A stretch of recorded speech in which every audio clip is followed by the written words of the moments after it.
ఇక్కడ మైనార్టీస్ కి రంజాన్ పండుగకి ఏమన్నా బట్టలు ఇచ్చేలా.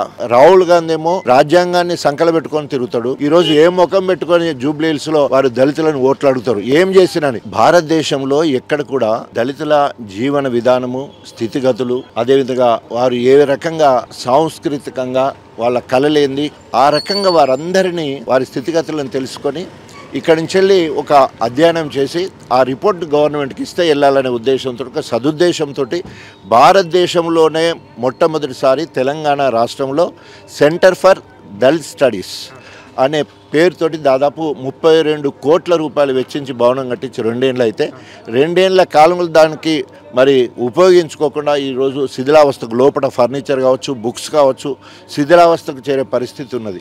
అంటే ఈ కాంగ్రెస్ ప్రభుత్వము చెప్పేది ఒకటి చేసేది ఒకటి లెక్క. రాహుల్ గాంధీ ఏమో రాజ్యాంగాన్ని సంకల పెట్టుకొని తిరుగుతాడు. ఆయన శిష్యుగా చెప్పుకునే రాహుల్ గాంధీ ఏమో ఆయన కమిషన్ల కోసము మరి ఏమంటారు ఈరోజు రూట్స్ అన్నీ కూడా వెతుక్కోడే పరిస్థితి పడుతూ ఉన్నది. జూబ్లీ హిల్స్లో ఈరోజు ఎన్నికలు జరుగుతుంటే ఆనాడు గోపీనాథ్ గారు చొరవ తీసుకుని ఇంత భవనాన్ని దళితులకు భవనం కడితే మరి దానికి ఈ రోజు వరకు ఓపెన్ చేయకపోవడం, ఏ ఒక్క దళిత మంత్రి వచ్చి చూడకపోవడం, ముఖ్యమంత్రి దాని గురించి పట్టించుకోకపోవడం, ఒక రివ్యూ చేయకపోవడం, వారికి ఎంత చిత్తశుద్ధి ఉందో తెలుస్తూ ఉంది. అసలు వారికి ఏమైనా సెంటర్ ఫర్ దళిత్ స్టడీస్ మీద ఏమైనా అవగాహన ఉందా అని, దళితుల అప్లిఫ్ట్మెంట్ అంటే ఉన్నతి కోసం ఏమన్నా పనిచేసే ఆలోచన ఉందనేది అందరికీ అనుమానం వస్తుంది. ఈరోజు ఏ ముఖం పెట్టుకొని జూబ్లీ హిల్స్లో వారు దళితులను ఓట్లు అడుగుతారు. ఏం చేసినని. ఒక్క ఇల్లు అంటే ఒక్క ఇందిరమ్మ ఇల్లు కట్టలే. జూబ్లీ హిల్స్లో ఒక్క ఇల్లు అంటే ఒక్క ఇల్లు కట్టలే. తర్వాత జూబ్లీ హిల్స్లో మొత్తం ఇప్పటి వరకు కేసీఆర్ అమలు పరిచిన సంక్షేమ పథకాలు మాత్రమే ఇంటికి చేరుతూ ఉన్నాయి. ఏ ఒక్కటి అదనంగా ఇంటికి చేరట్లేదు. సో ఆ ఇంటింటికి కంటి పరీక్షలు కేసీఆర్ చేయించాడు, ఇంటింటికి నల్లా కేసీఆర్ గారు వేయించాడు, ఆ ఇంట్లో ఉన్న వితంతుకు పైసలు ఇచ్చిండు, ఒంటరి మహిళకు డబ్బులు ఇచ్చిండు. ఆ రకంగా హెచ్ఐవి అనేక రకాలుగా ప్రశ్నిస్తున్నారు. తప్పకుండా ఈ ప్రశ్నే కాదు, ఇక తినబోతూ రుచేందుకు తప్పకుండా మరి మాగంటి సునీత గోపీనాథ్ గారు తప్పకుండా ఘన విజయం సాధిస్తారు. ఎన్నికల కోడ్ ఉండగానే ఈరోజు అజరుద్దీన్ గారికి మంత్రి పదవి ఇవ్వడము, ప్రమాణ స్వీకారం చేయడం ఎట్లా చూడవచ్చు సార్? ఈ నియోజకవర్గంలో మైనార్టీ ఓట్లు ఎక్కువ ఉన్నందుకైనా మైనార్టీ ఓట్లు కీలకమైనది. వాళ్ళు ఎంత చేసినా కూడా ఇది మొత్తం కూడా నిరంకుశ పాలనకు నిదర్శనం. ఎందుకంటే మేము డిక్టేట్ చేయడం, ఏదైనా మేము చేస్తాం, మేము అధికారంలో ఏమైనా చేస్తామని రాజ్యాంగాన్ని, ప్రజాస్వామ్యాన్ని తుంగలో తొక్కి మరి డిక్టేటర్షిప్ చేసుకున్న ముందు పోయే కార్యక్రమం కనబడుతుంది.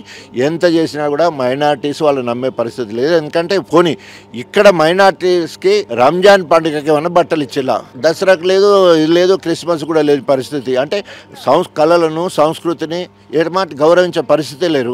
ఏ రకంగా ఈరోజు మైనార్టీలు ఇఫ్తార్ విందు ఇవ్వలేదు ఎక్కడ, మరి వారికి బట్టలు పెట్టలేదు ఎక్కడ, మరి వాళ్ళు ఏ రకంగా ఇవ్వాలి ఓటేస్తారు చెప్పి చిన్న చిన్న ఏమంటారు చిన్న చిన్న బహుమతులు ఇవ్వని పరిస్థితిలో ఉన్నా కానీ ఓన్లీ పదవి ఎవరికి ఇచ్చినావు, నీ కాంగ్రెస్ లీడర్కి ఇస్తే కిందలోకి ఏం మరుగుతుంది, ఏం మరుగేది లేదు. కాబట్టి ఆ మైనార్టీలో క్లియర్గా చెప్పిండు, మేము క్లియర్గా డిసైడ్ చేసుకున్నాం, మేమంతా కూడా కేసీఆర్ నాయకత్వంలో బీఆర్ఎస్ సునీతమ్మని గెలిపిస్తాం. చివరిగా ఈ రోజు నుంచి రోడ్ షోలు కూడా ప్రారంభంగా అవుతున్నాయి. అక్కడ ముఖ్యమంత్రి గారు వస్తున్నారు, ఇక్కడ కేటీఆర్ గారు వస్తున్నారు.